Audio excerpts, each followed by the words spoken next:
Around 3 months ago, the Toyota Glanza rolled into the Carvale garage.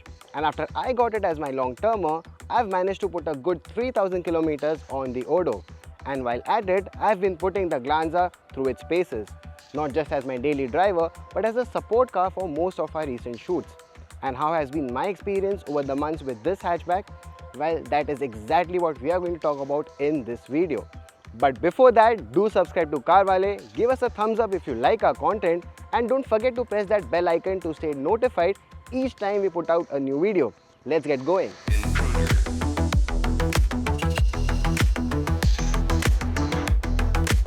Now the Glanza is not just comfortable for me alone, but it is actually a roomy hatchback. With 318 liters of boot space, it can easily swallow all our camera equipment, and if needed more, you can fold the rear seat to make it even more practical. Even seating 4 adults is a breeze, and that is most of the time when we travel from our office to far off shoot locations. Comfortable with 4 occupants, good AC and space, it is always a pleasant affair. The best part, even with mixed driving conditions, city commutes, highway stretches, and with multiple drivers from the team behind the wheel, the Carvale fuel log has been the testament, stating that the mileage has never dipped below 14 kmpl. That is impressive fuel efficiency for a car that handles our daily grind with ease. Now that we know that the Glanza is a great support car, it's time to tell you how it is to live with the Glanza. And speaking of daily commutes, my daily drive from home to office and back is not more than 10 kilometers. And while that is not much and devoid of congestion, I want to tell you that the Glanza is extremely easy to drive. And what makes it easy to drive is the steering. It has tilt and telescopic adjustment, and as for the front seats, both the seats in the front are large, comfortable, and they give very good support with bolsters at the side. But the cushioning here is a bit too soft, and we have often come back with a sore back after long trips. Now the Glanza might not be about flashy features, but it does pack a punch when it comes to tech department.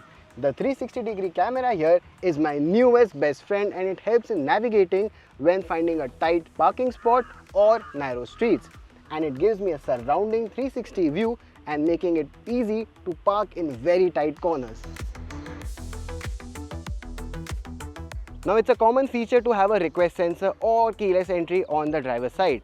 But with the Toyota Glanza, you also get a request sensor for the co-driver door, something which is not common in the segment and also in the cars well above its segment.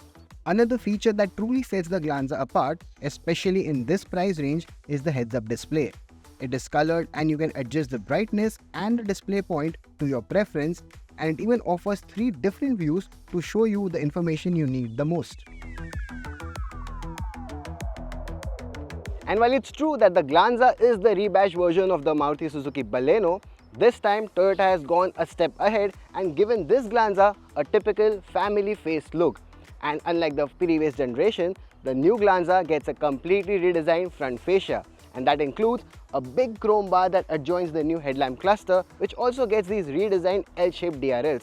Also more is the front bumper with the black insert, which has a carbon fiber-like insert, and that personally is something which I liked, and it gives the Glanza a much more sporty appeal.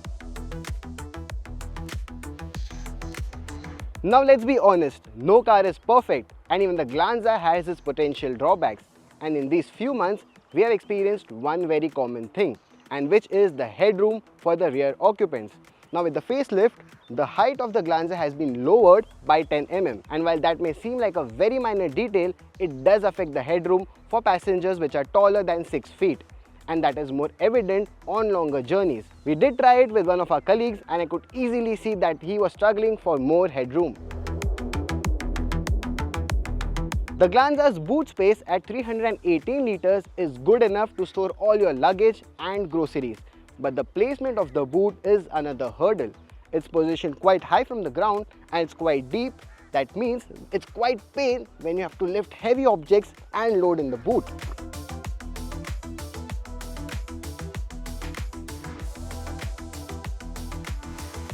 So how has been my journey with the Glanza in these 3 months? Well, there are a lot of things to like. I would prefer this design over the Baleno. I love the spacious cabin, The features 360-degree camera, heads-up display are a boon in this segment.